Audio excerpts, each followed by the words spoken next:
Hey guys, Angus here. Got another airsoft gun review for you guys today. Today we have the video review of the ICS SIG 551 MRS RIS Airsoft AEG in the dark earth coloring.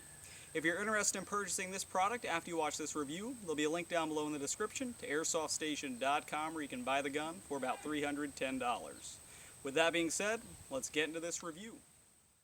Let's start off this review by going over the gun's packaging. As you can see, this is the box your gun will come in. Typical of ICS, it's very flashy, emphasizes the whole SIG series that the gun is licensed by Swiss Arms, but in the end it's just a cardboard box. When you open up the box top, this is what you should see. Everything's packaged very nicely inside a nice gray plastic mold. Inside the box, you have your gun manual. This manual is actually rather nice, full of pictures, tells you how to disassemble the gun. However, it is for the original SIGs, and some of the information isn't exactly correct for this particular model. Then you'll have an ICS DVD that plays on your computer, a bright orange muzzle cap, a small bag of 0.2 gram BBs, these are great quality, a 50 to 75 round mid-capacity SIG magazine, an old-fashioned style speed loader, and a rather long de-jamming rod. And of course, the ICS SIG 551 MRS itself. Now, out of the box, this is actually a very nice gun. A lot of that due in part to its excellent external construction, solid feel, and weight.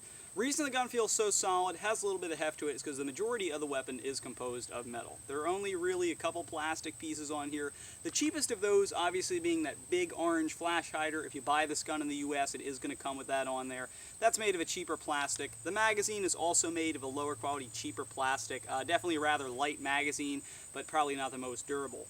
There are a couple polymer pieces on the gun. Your whole stock and cheek rest here is composed of a rather solid polymer, as is your pistol grip. Also, the bolt is actually coated in a little bit of a rubber polymer coating as well to make it a little bit more comfortable when you pull it back. Other than those couple pieces, everything else on this gun is constructed of metal, including your upper and lower receiver, your RIS rail system here, the upper 20mm rail, your fire selector switch, your trigger guard, your outer barrel, your front sight, etc. Pretty much everything else on the gun is metal. So really, it's a solid metal construction with a couple solid polymer pieces as well. Again, the cheapest piece externally, probably that flash hider, followed by the magazine as well. Now, one thing I want to comment on very quickly, as you can tell, it is in the dark earth or tan coloring, and the stock and the pistol grip look great. They look tan, look nice, got a nice futuristic, cool look to them. However, the handguard, being that it's metal, it's kind of going to be like this, but it looks more gold to me than tan. I don't really care for that. It's not a huge deal, but just a little bit too shiny and goldish to me as opposed to actually being tan. So, minor con, but hey, I don't care for it too much. Now, internally, you obviously get a metal gearbox, metal gears, all that fancy stuff. I did have an opportunity to look at this one, and like any other ICS gun out there, it actually is very good quality internally. ICS is definitely a higher-end gun manufacturer, and they certainly didn't disappoint in this case.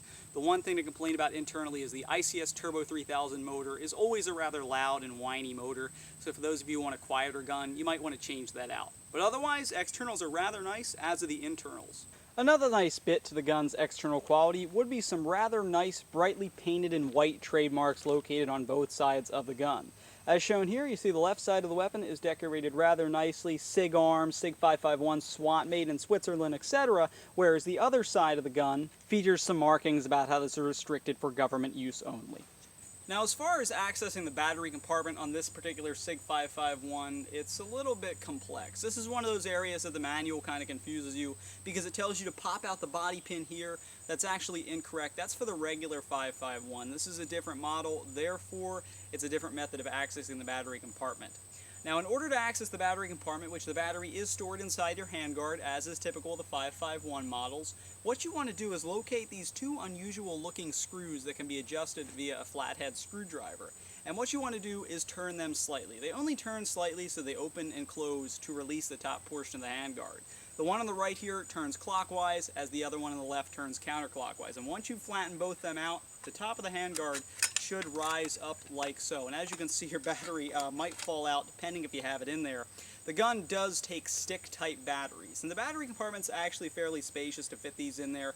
You might even be able to fit a smaller, thin 7.4 volt LiPo or something like that. Wouldn't exactly recommend 11.1, but it is made to take stick-type batteries, and this 9.6 volt fits actually rather well. It's just when you jar off the top like that, be prepared to catch your battery, as I was not there. But otherwise, the battery space is fairly spacious, just a little bit hard to access. Once you've installed your battery, you simply want to reverse the process, placing the top of the handguard over like so, and then turning the screws back to the locked position so that the handguard will stay on. Battery space is spacious, it's just a little bit hard to access. Now once you've gone ahead and got the battery installed, obviously you can go ahead and fire the SIG 551. Your fire modes are obviously accessible via your fire selector switch, which is ambidextrous, not only being located on the right side of the gun shown here, but also on the left side of the replica shown here. Now your fire selector switch has a standard settings as anything else. When locked onto the bright white colored S, obviously the gun is unsafe and the trigger cannot be pulled. If you were to flip it up one, so the selector is clicked on to the bright red 1. The gun is obviously on semi-auto, 1 BB being fired each time the trigger is pulled. If you were to flip the selector all the way back to the bright red 20, the weapon is now on full auto. This gun has quite a nice rate of fire on full auto. Overall, the selector is quite nice. It does require a little bit of force to move, being that it is metal on metal, does kind of etch in there a little bit tough, but it's certainly not loose, certainly not going to be slipping in between settings. So overall, it's a nice quality selector switch. Another thing I'd like to point out while we're in this general area is the gun's trigger guard. Say it's winter, you're using this gun, you got big gloves on, your big glove can't exactly fit in there to get with the trigger. The trigger guard does slide out of the way, simply flipping to either side of the weapon for your convenience.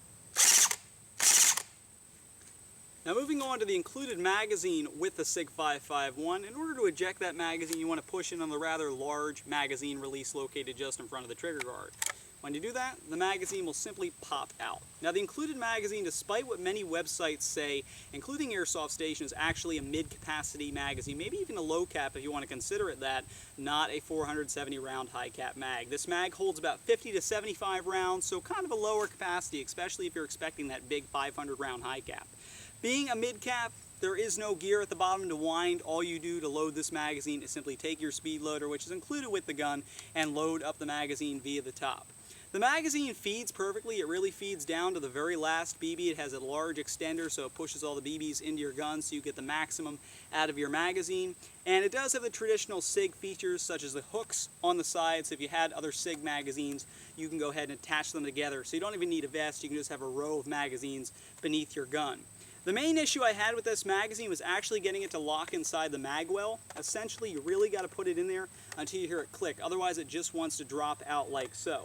Might seem like it's in there, but in the end it'll fall out. So my main concern with this magazine, make sure it's locked into your gun so you don't end up having it drop out when you're on the move, end up looking for a magazine at the end of the game.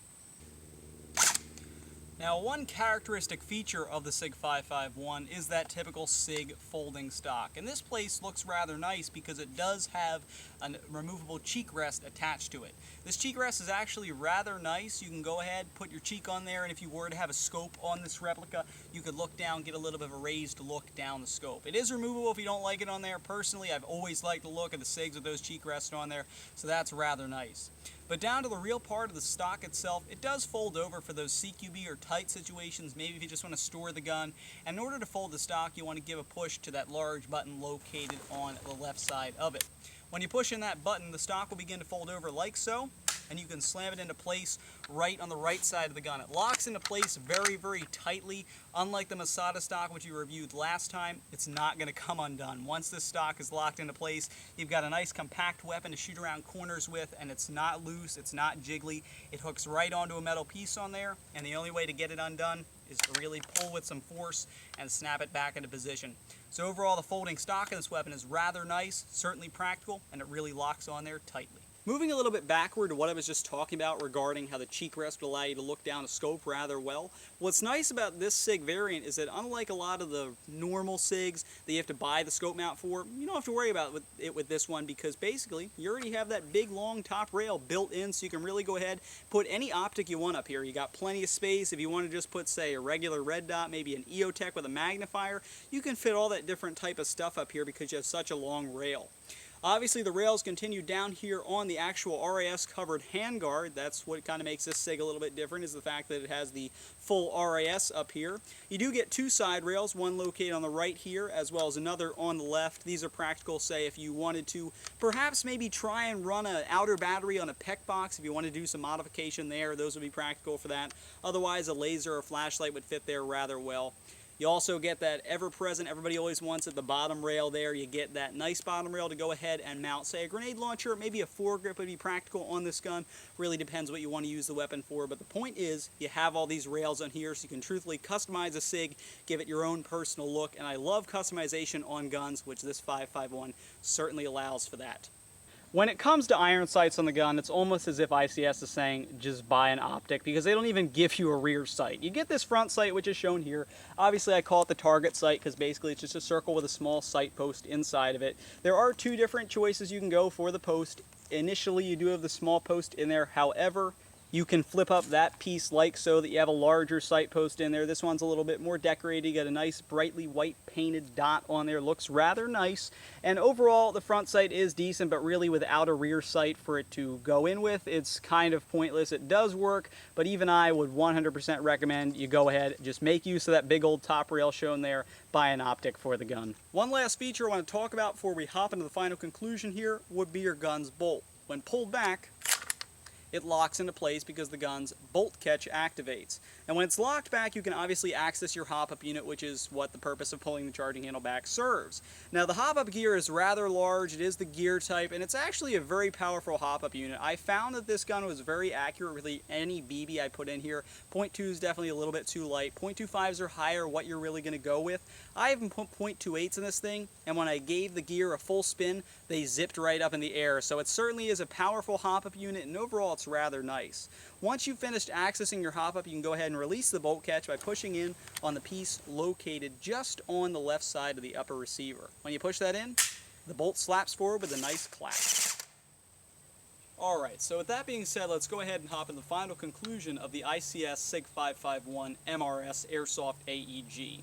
Overall, I think this is a very cool gun. I think it's definitely worth the money, but there are a couple grievances I have with it. Number one, not too big of a deal, but to me, handguard's a little too shiny, a little too goldish. I don't exactly like that paint job, as more so I prefer it to be a darker tannish, as are the stock and pistol grip. The battery compartment to me is very spacious, but it's kind of a pain to access. Say I'm in the field, my battery dies, I need to change out my battery. Under fire, I really couldn't change that battery because A, I need to have the screwdriver with me, and also it's kind of tedious making sure both screws on each side are aligned so that the handguard pops off with ease. The third and final thing I didn't exactly care for with this gun was its magazine. The magazine fed perfectly fine. I like those realistic capacity magazines, the mid-caps like it came with. However, it had a tendency to stick in the mag well and didn't exactly click and fit in there all the time. And to me, that's crucial because if I'm in a game, I'm in a crucial situation, BBs are coming at me, I need to switch mags, my mag sticks, I go to fire, no BBs come out and the mag drops to the ground, I get hit, that's big. So the mag not fitting in there occasionally is really a big thing to me. But otherwise, this gun was packed with things I did like. I like the customization options all the RIS gives you. I enjoy the trademarks. I like the great external construction. ICS internals are also rather nice. I enjoy the movable trigger guard as well as the functional bolt catch and the very nice and cool looking stock that we have here that folds over. Very practical in those tight situations. Overall, my final conclusion will be this is a good gun to get if you're going to stick with it. If you're going to be someone who goes ahead and upgrades this to, say, a DMR style weapon, who really puts together a nice kit for it, gets an optic so they can actually use the sight really, because a front sight standing on its own isn't exactly that effective. Someone who buys spare mags for it, then you're going to have an excellent gun out of this weapon. But straight out of the box, you might need to buy a couple accessories, but otherwise, it is a rather nice weapon. So with that being said, this has been Deathcore Airsoft's review of the ICS SIG 5.5.1 MRS RIS Airsoft AEG in the dark earth coloring. Thanks for watching, guys. Please subscribe.